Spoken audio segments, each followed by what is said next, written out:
Hello families, నేను బెండకాయ recipe చెప్తున్నాను. దీనికి కావాల్సిన పదార్థాలు: 1/2 కిలో ఫ్రెష్ బెండకాయలు తీసుకొని శుభ్రంగా కడిగి పక్కకు పెట్టుకున్న తర్వాత ఒక ఉల్లిపాయ, ఒక 5-6 పచ్చిమిర్చి, పోపు దినుసులు అంతా తీసి పక్కకు పెట్టుకున్న. స్టవ్ వెలిగించి కళాయి వేడెక్కాక తగినంత ఆయిల్ పోసి హీట్ అయ్యాక ఉల్లిపాయ, పచ్చిమిర్చి, పోపు దినుసులు వేసి 5-6 మినిట్స్ లో ఫ్లేమ్లో మగ్గనివ్వాలి.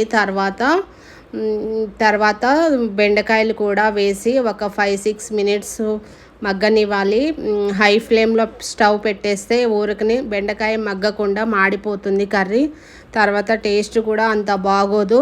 బెండకాయ సన్న మంటలో మగ్గనిచ్చిన తర్వాత తగినంత ఉప్పు, పసుపు, కారం, ధనియాల పౌడర్ వేసి మళ్ళీ మూత పెట్టాలి. మూత పెట్టిన తర్వాత ఒక టమాటో తీసుకున్న. టమాటో కూడా సన్నగా తరిగి పక్కకు పెట్టుకున్న.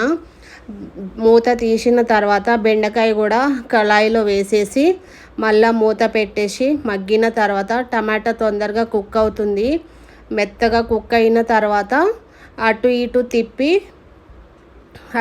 తిప్పి కొత్తిమీర వేసుకోవాలి ఫ్రెండ్స్. నా దగ్గర కొత్తిమీర లేదు కాబట్టి నేను వేయలేదు, మీరు వేసుకోండి. అన్నీ చక్కగా మగ్గిన తర్వాత ఈ కర్రీ ఎంతో టేస్టీగా ఉంటుంది. మీరు కూడా ఇలా చేసి మీ ఫ్యామిలీతో ఎంజాయ్ చేయండి. ఈ కర్రీ ఎలా ఉందో, మీకు నచ్చిందా లేదా మీరు కామెంట్ రూపంలో చెప్పండి. ఇంకొక రెసిపీతో ఉంటాను. బాయ్, టాటా.